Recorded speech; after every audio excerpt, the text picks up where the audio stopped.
Pertama tentunya kami mengucapkan terima kasih atas penjelasan yang diberikan. Ini lebih update ya. Setelah kita melakukan beberapa kali rapat ya. Di setiap rapat tentu kita mendapatkan perkembangan-perkembangan ya, termasuk juga saya mengikuti betul selain dari rapat-rapat yang kita selenggarakan di Komisi 3 ini, juga ada rapat di Komisi 11. Dengan adanya teknologi informasi kita bisa putar kembali, kita bisa lihat kembali, termasuk juga konferensi pers yang dilakukan oleh komite terkait dengan persoalan 349 triliun ini. Yang pertama, terima kasih sekali lagi juga kepada Ibu Sri Mulyani yang telah menjelaskan cukup detail. Namun ada beberapa pertanyaan dan pendalaman yang menurut saya perlu untuk kita update lagi ya, agar kita bisa melakukan tindak lanjut. Saya akan fokus pada data, Pak Prof. Mahfud, Ibu Sri Mulyani, Pak Ivan ya. Tadi dijelaskan di dalam rapat ini maupun juga dalam keterangan pers yang terdahulu bahwa data yang disampaikan adalah sama karena sumber datanya sama, yaitu PPATK.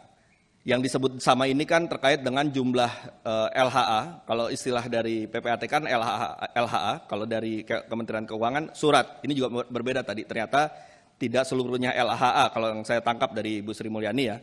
Nah, berarti itu juga mesti kita koreksi itu. Nah, jadi 300 LHA dengan jumlah 349 triliun.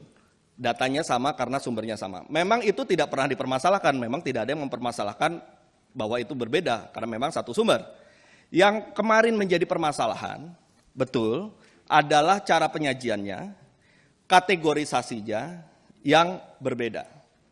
Ketika kategorisasi dan cara penyajian ini berbeda, kalau menurut saya tetap istilahnya adalah data berbeda, gitu.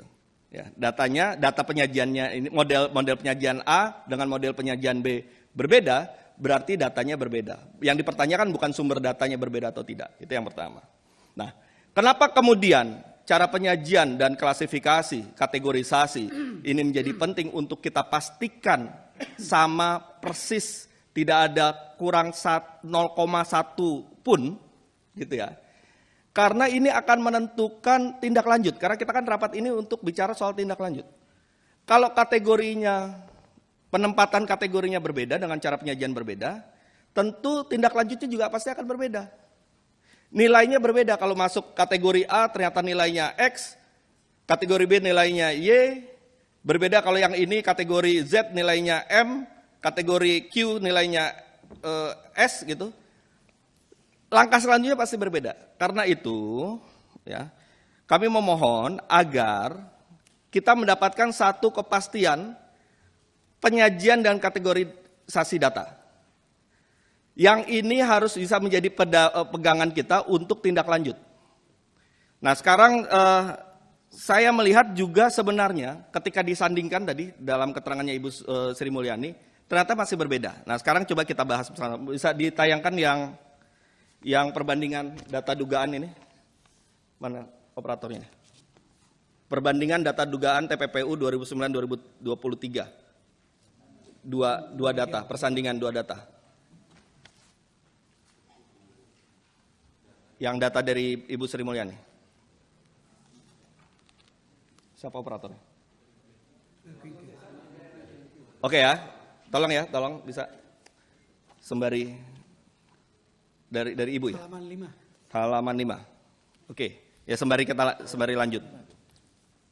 Yang pertama, yang saya berikan masukan, karena tadi ada dua istilah yang berbeda, yang nanti akan berujungnya berbeda. Ini koreksi kalau saya keliru ya. Antara penggunaan istilah LHA dengan surat. Karena menurut keterangan Ibu Sri Mulyani, tidak seluruhnya LHA. Dalam tabel ini disebutnya LHA. Nah, kita kategorikan mana yang memang LHA, mana yang dia surat dalam bentuk apa tadi, analisis transaksi. Karena berbeda. Jadi itu dulu yang kita sinkronisasi. Yang kedua, udah belum bisa ditayangkan ya. Yang kedua, ada 3 kategori di sini yang disampaikan oleh Ketua Komite. Ya. Kategori pertama adalah transaksi keuangan mencurigakan pegawai Kemenq. Kategori kedua adalah transaksi keuangan mencurigakan yang diduga melibatkan pegawai Kemenq dan pihak lain. Kategori ketiga adalah transaksi keuangan mencurigakan terkait kewenangan. Oke, kita bisa lihat sama-sama dua persandingan ini. Di kategori pertama, transaksi keuangan mencurigakan pegawai Kemenkyu, ya, ada total, kalau kita sandingkan ini, ternyata masih selisih nilainya. Sebesar 431.674 juta. 431 miliar ini besar. Ya. Nah, mungkin bisa komite mensandingkan dulu nih, mana yang dipakai. Kita mau pakai 354,8 triliun atau 35,548 triliun atau 35,117 triliun. Karena bedanya adalah 431.674 sekian miliar. Karena ini penting, nilai satu surat dia bisa berbeda nanti nilainya. Kepada siapanya juga berbeda. Itu satu. Yang kedua, di kategori kedua pun juga berbeda. Yang data yang pertama itu 53, data kedua 47.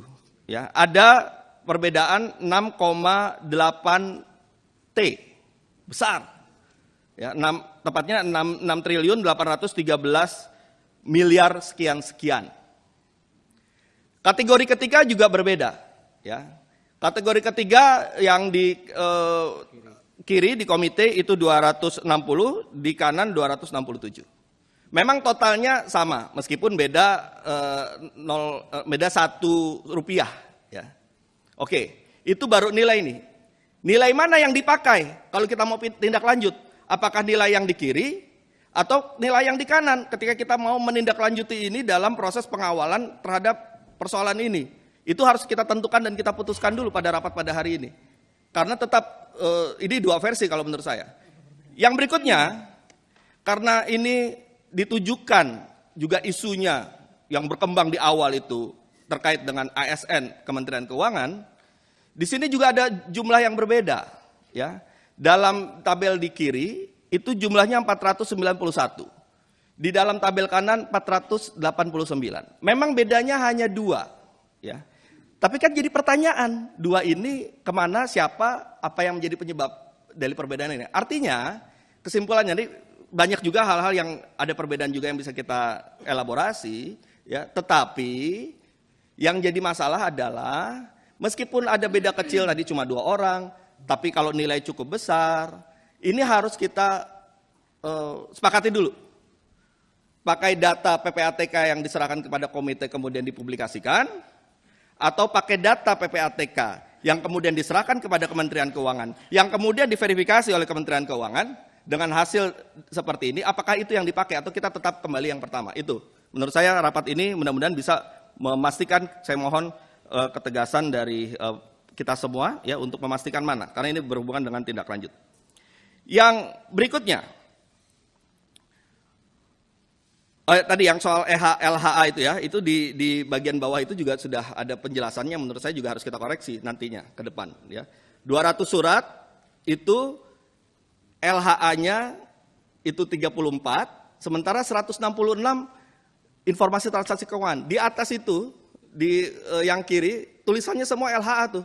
Kelompok dalam LHA, jumlah LHA. Padahal bukan begitu, ternyata LHA-nya 34, sisanya informasi transaksi keuangan. Jadi mungkin bisa dikoreksi ya supaya kita mendapatkan data yang mudah untuk kita cermati sebagai tindak lanjut. Yang berikutnya, mungkin sudah cukup ini ya. Terkait dengan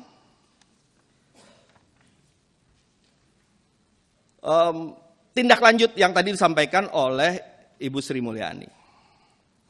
Dari keterangan Ibu Sri Mulyani, saya menangkap bahwa hampir seluruhnya, jadi bukan sebagian besar lagi, hampir seluruhnya sudah ditindaklanjuti. Atau jangan-jangan seluruhnya, dan saya mohon konfirmasi apakah seluruhnya atau hampir seluruhnya atau sebagian besar, karena ini akan berbeda. Kalau sebagian besar anggaplah 50% atau 60%, jadi kita akan menelusuri nanti mengawal 40%-nya. Tapi kalau sebagian besar berarti mungkin sisa 10%, 13%, 15%, itu tergantung dari hasil verifikasi ini. Nah, terkait dengan data ini, ya, kita kan mengiranya ini semua nih masyarakat Indonesia, termasuk kita yang di DPR, 349T ini adalah 349T yang masih terus bermasalah, yang harus kita kejar. Yang kemudian 349T ini apabila kita tindak lanjuti, maka itu akan kita kejar untuk mendapatkan recovery, untuk mendapatkan pemulihan. Jadi akan kita kejar, kembalikan 349T ke negara. Kan itu yang dalam bayangan kita. Tapi dengan penjelasan Ibu Sri Mulyani, sepertinya tidak demikian. Mohon dikoreksi kalau saya keliru. Ya. Dari penjelasan Ibu Sri Mulyani, ternyata yang akan kita kejar nanti dalam tindak lanjut tidak sebesar 349T. Kenapa? Sebagian besar atau bahkan mungkin mayoritas itu sudah ditindaklanjuti.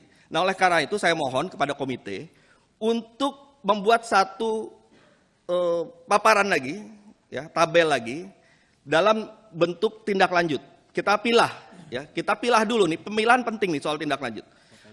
Apa yang dipilah?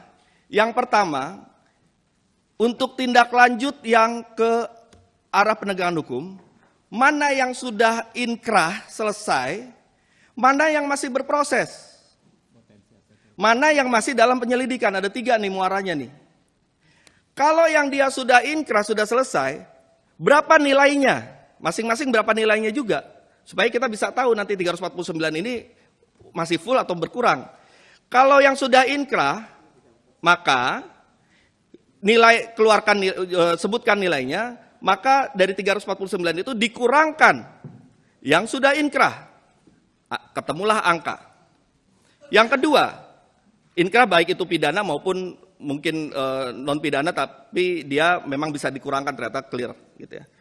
Yang kedua, mana yang masih butuh penyelidikan, penelusuran. Berarti ini yang akan kita kawal nih. Dengan nilai berapa? Jadi kita akan tahu. Yang ketiga, ternyata juga misalnya selesai dalam bentuk clearance. Kan yang namanya transaksi mencurigakan ketika diverifikasi, dia bisa berujung pada penegakan hukum, dia bisa masih penelusuran lebih lanjut, bisa saja ternyata wajar. Transaksi wajar. Nah, kalau transaksi wajar kemudian disepakati para pihak, ditetapkan bahwa ini wajar, berarti keluar juga clearance juga. Nah, oleh karena itu kami mohon agar kami di Komisi 3 ini disediakan satu data lagi terkait dengan pemilahan dalam hal tindak lanjut, berapa surat yang telah ditindaklanjut dengan bentuknya apa, akhirnya apa, berapa nilai dari tindak lanjut tersebut. Nah, oke. Yang berikutnya, dalam keterangan pers kemarin, komite juga sudah menjelaskan terkait dengan 189 triliun. Nanti rekan kami yang akan lebih memperdalam. Tapi catatan saya adalah, ya, kan akhirnya diakui bahwa 189 ini ternyata sudah berproses hukum, ya. Sudah ada tadi personalnya itu NO, ya. Kemudian perusahaannya, korporasinya kena pidana korporasi dengan denda 500 juta, tapi hasil kesepakatan dari komite tetap akan ditindaklanjuti, ya, dengan membangun case building untuk melakukan ini. Nah, jadi kalau memang keputusan begitu, tentu akan kita kawal bersama-sama. Ya, kita pastikan apakah ada permainan dalam prosesnya, ataukah nanti temuannya ternyata normal, wajar, itu harus kita terima apapun fakta dari apa yang nanti akan dilakukan komite. Tapi yang jelas kita akan kawal untuk itu bisa terus berlanjut. Nah, yang terakhir terkait dengan pelajaran dari ini semua, ya. Kemarin kita mengundang Kepala PPATK periode berapa ya, Pak Yunus Hussein, ya. Kita meminta pandangan beliau. Nah, salah satu hal yang menarik yang untuk jadi perbaikan kita ke depan, beliau menyampaikan bahwa cara kerja PPATK itu seperti kalau di sepak bola ini kan Prof. Mahfud nih penggemar sepak bola. Jadi seperti libero, seperti gelandang, ya. Dia mengoper bola, dia mengoper bola kemana, tapi bukan sebagai eksekutor. Dia tidak mengeksekusi, tidak menggolkan ke gawang. Yang menggolkan adalah striker, yaitu aparat penegak hukum.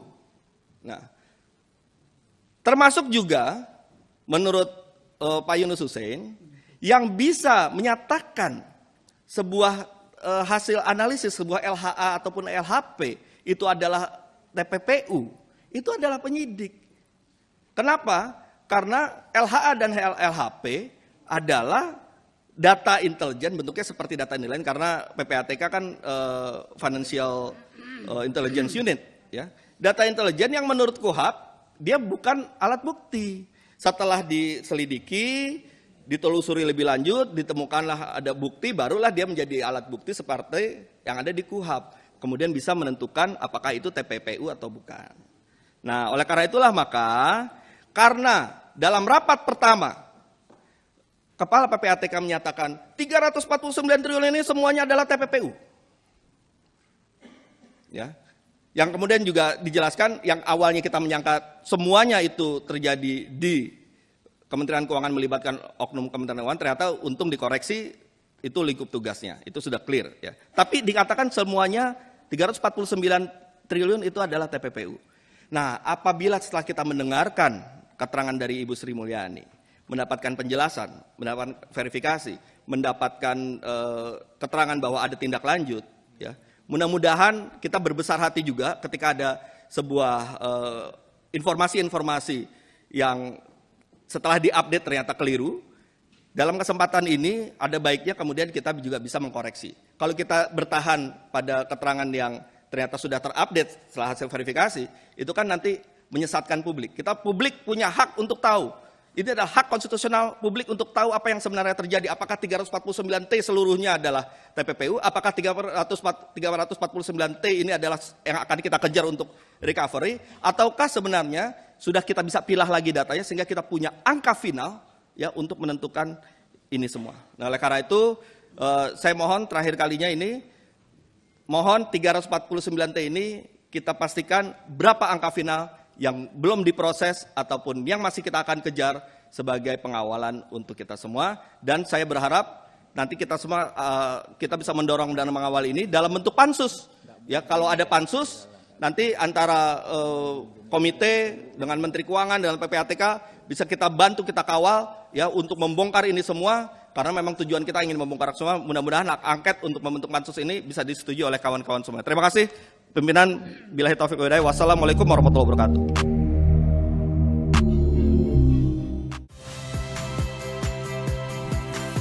Saya Radi Saputro. Saksikan program-program Kompas TV melalui siaran digital, pay TV dan media streaming lainnya. Kompas TV, independen, terpercaya.